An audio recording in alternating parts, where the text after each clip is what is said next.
have these animals in our lives. You know, our little dogs, our little cats, our little sheepies and goats, our ponies as I call them, horses if you will. Ah, I love them. You know, without them, I doubt we'd ever, them and the angels, of course, I've got to give acknowledgement where it's due. But without these animal angels, we'd have never got through. They've been pulling for us forever. Taking the heat, taking a lot of our emotion and acting it out so we didn't have to, things like that. Babies, as this consciousness comes and you begin to realize how much we've worked together in this dynamic with all the elements that are here. Earth, sky, wind, even fire, even dust. Everything has contributed to getting us through. To getting us through this, everything in this world is a disguised helper. You know, the doorknob, somehow it assists you. It helps you get through. Everything here is flowing in a certain direction, life. And all of life is helping us flow in that certain direction. It's the real, simple, and peaceful truth. A lot of you are going to have some agony over it because you're not used to love. You don't even know what it is, let alone how to find it. Well, just relax, let it find you. Hell, it's coming, it's here, it's now. A lot of us are feeling the intensity of the pressures of deep emotions that have been held in us for what seems like forever. Yet there's an expansive feel to these deep emotions as we go there and continually deal with them in this communicative sort of way. In other words, share the love with the darkest parts of ourselves. Go there, feel the pain, the agony of separation, the love that would cause one to endure such a truthful hell, and commit it on others, their misery so deep. That's what's been happening here on a planetary as well as a personal scale. People in pain, passing it on. That's been your dog-eat-dog world. And it really got out of hand. And it promises to get even uglier if we were to let it go on much longer, which we ain't. I'm sorry, people.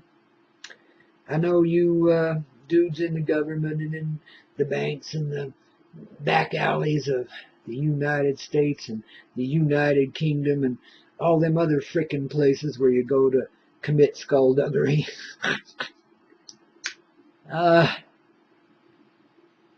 Dear hearts, I understand.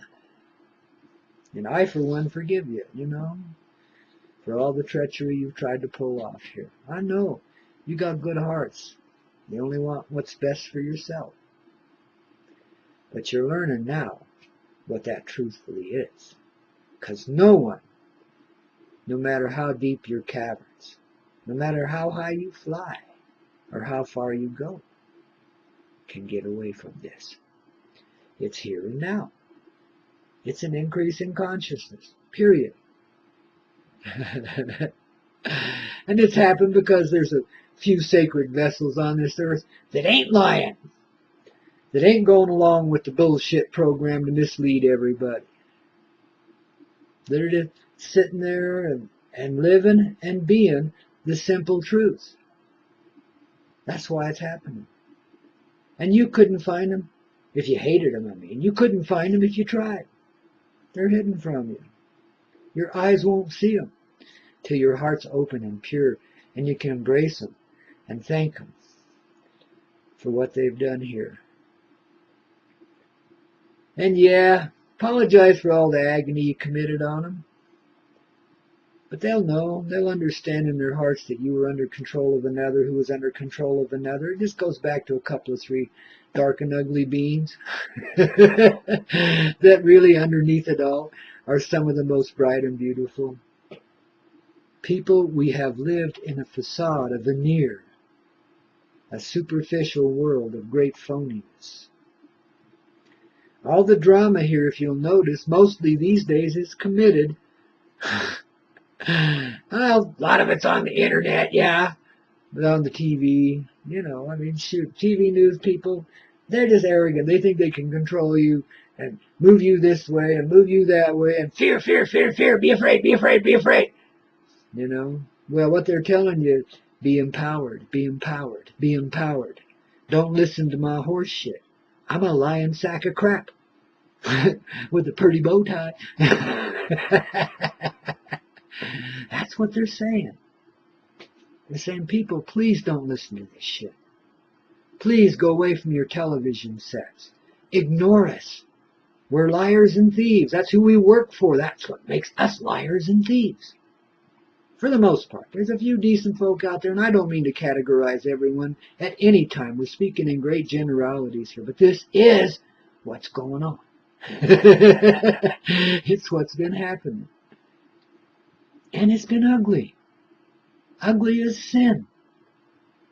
Trying to command control over the hordes, the masses of humanity. To be so arrogant as to look at them as cattle. Your fellow human beings. Wow. And you guys have done atrocities that would make the Nazis look like a pancake party. A pajama party with pancakes in the morning. It's just doggone sinful what you've done to yourselves and all the rest of us. But I know you aim to make it right.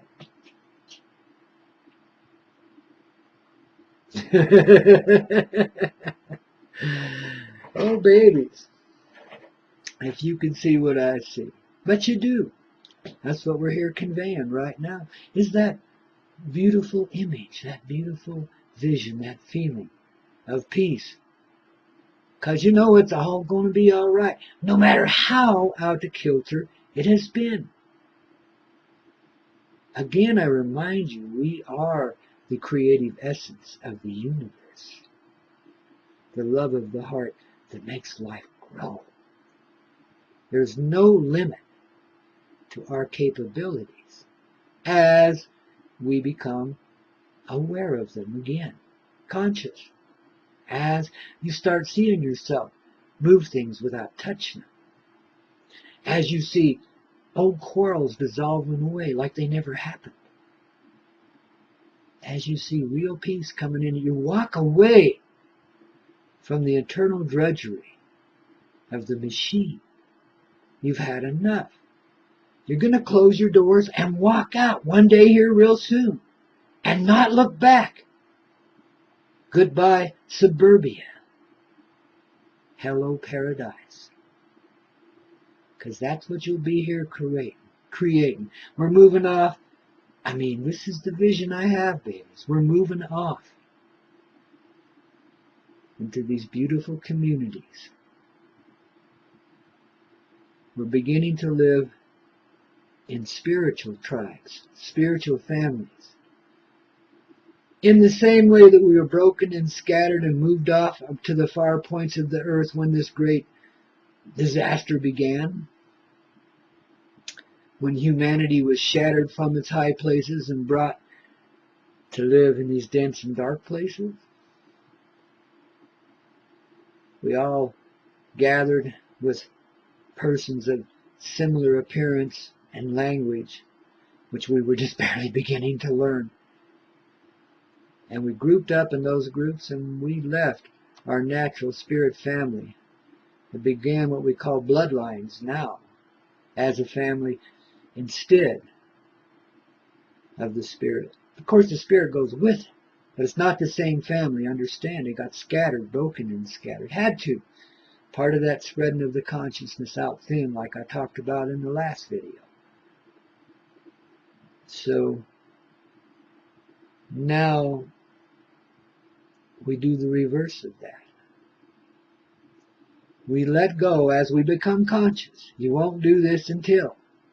Some of you might jump the gun and go off like an early firecracker and burn your fingers, but it ain't going to hurt you. Don't worry about it. If you do, you do. It's all right. But the rest of us will be coming just at the right time, whenever that is. It won't be long now. But one day, you're just going to wake up and know you don't belong there anymore.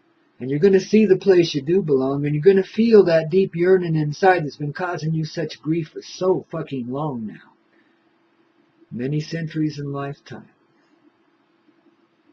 And you're going to follow the flow of that new direction, that call in your heart, as all the pain has dissolved away. And all there is that yearning to belong. How do you think you were manipulated in the first place? How do you think you've been used and controlled? They grab a hold of that yearning and get you to think it's something else. And redirect your thoughts and focus. It's money, it's power, it's women, it's men, it's a relationship, it's growing up and raising a family. You know, there's a million ways to divert you from the truth about yourself when you can cover that yearning up with pain, which is what we've done, and responded from it painfully, rather than seeing it simply as a yearning, not to have it this way anymore, to go home. Now this is going to be a little bit of a long video, it looks like, because I'm going to tell you a little story about a vision I held one time. It's more like a memory. There was a bunch of us. Hard to say what the numbers were. Didn't have numbers. Living together, yeah, in a paradise place. And we were grouped together in small family groups and larger family groups and larger family groups. You know, it was like that. And we were all completely interconnected. Everything worked dynamically. There was no need for rules or regulations of any sort. Love just naturally moved us. One heart felt the heart of every other. No one tried to get away with anything because that was unthinkable. Why would you? We were all part of that magnetic whole. We experienced each other's heart. Everything we were doing was experiencing everybody else. Everybody else experiencing in us. It was beautiful. And together we co-created life as babies. No, we were adult beings. Beautiful beings. Glowing, golden, glittery, opaque kind of. You could see through us, transparent, not opaque, transparent. You could see through us, yet we were there. And we could be eternally connected in a heartbeat. It was an awesome life. We were greatly experiential. You know, we were expanding in the ways of the heart and checking out life. But we lived on kind of a spaceship-looking thing. Well, you couldn't see it from the outside. We didn't experience it as a spaceship. It was something like that, though. More like a great big incubator. I mean, huge. Bigger than this universe. Or something like that. Scale doesn't, when you get to that place, scale doesn't matter. It's all relative. Anyway, so we're living in this place. And some of us heard some noise on the outside. We weren't even aware there was an outside until then, and we went over to the side of our place, and there's this shimmering wall, glowing, kind of a bluish white, you know, kind of wavy like water, you know. But you could see through it, you know, it was like transparent. And we could see a world on the other side, a fascinating and intriguing place. It had all these beautiful red rocks, and tall towers and monoliths and things. It was amazingly gorgeous. And all that sand drifting around, and a golden sun in the sky above. We'd never seen such things, never heard, but we knew it was a part of our creation. I mean, you know, but there it was. And, you know, we kept noticing that place, and one day a little feller from the other side come up, walking up to our wall. I don't know how he got up there, but he come walking up there, man, on 2 feet. He looked like what we'd consider a snake standing up now, but he didn't have all those things on his belly, and didn't have all the scales on his back. A little different than that, more of a smooth, colorful being, you know, and had a good way of talking, and wore a flat-top derby hat. Thought he was quite dapper.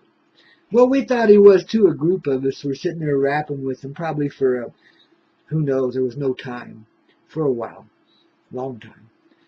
And he convinced some of us we should try living over on that side for a bit. Just take a little vacation from paradise and see how the other side felt, you know, get into this material organic thing a little bit. So some of us, about a fourth of us, of that huge group, stepped through the shimmery wall. And we've been paying for it ever since. That was this world we stepped into now. Of course, we lived in a much more enlightened state. Our bodies were lighter and softer, but the trials were just as severe. Though no one could conceive of such dark times as those that we've been through now.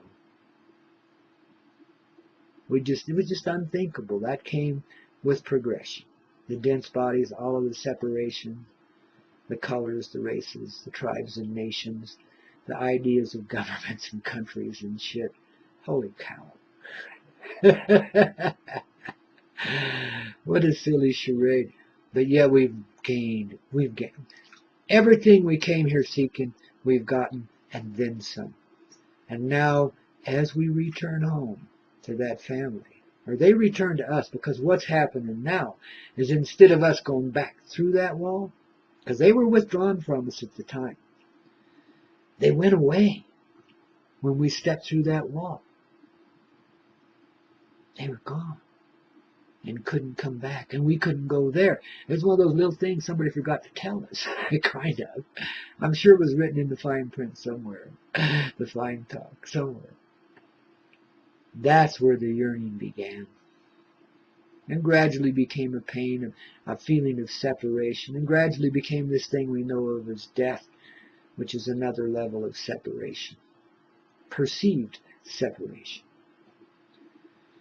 But now, as we gain in consciousness, the natural energies of life are shining down on us through the two suns, and the rest of this rock and roll reality too. Do you realize for every human that lives on Earth, there's a star in the sky?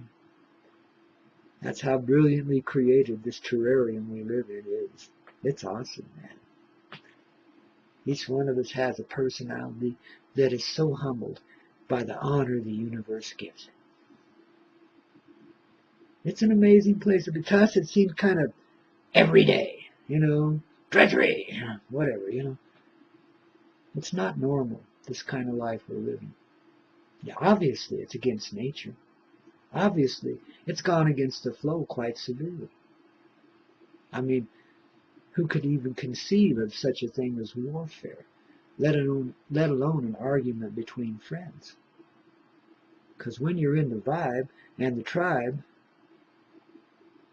there's nothing to argue about. You're in complete agreement all the time. There's fluctuations, yes. Personality differences, but they're not conflicting. Everything's in harmony. Your spike fits somebody else's cog in their wheel. You know what I mean? It all meshes together perfectly. I remember one night out there in Oregon, I was laying down under a night sky on top of a mountain ridge. This was years ago. And my eyes were opened, and I beheld all that was in the universe around us. It was symbolically gold and glittery, but it was like everything imaginable lived in that sky, and it was all in motion in the deep silence of the great love. But there was a harmony behind it. Everything moved in perfect harmony with everything else. And believe it or not, as I came back from that vision, I began to realize in this world, it works exactly the same. We see it differently. We feel we're at war with it most of the time. We feel great agony and pain and suffering. Don't always get along with one another. Feel real individual, personal. Feel like half the human race is lost and the other half is confused. And you're the only one around talking about it. Oh, man. But babies, all I can say is hang on to your genes. Right now, we're conveying a shitload of peace into this reality so that you can begin to accept the internal, inside of yourself, changes that are coming through us now. It's time, babies. We've lived to fulfill our so-called contract with those who have played the darker roles. We're finished now. It's history. And we're putting it all behind us. And glory be, comes the day we all begin our great reassemblage in the natural forms, the natural families that we are. It's a group of energetic beings of similar vibration who have so much in common. We're finding one another already here on the internet and other places. And babies, if you're not over on my Facebook page, you gotta be, come take a look at it, If it gets too silly, yell at me and I'll fix it. But most of the time it's pretty damn good. Have a great time over there, So if you have the chance, come.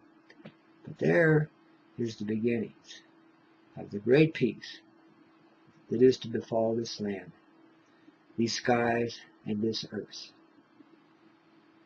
And join them together once again inside this heart that is very human.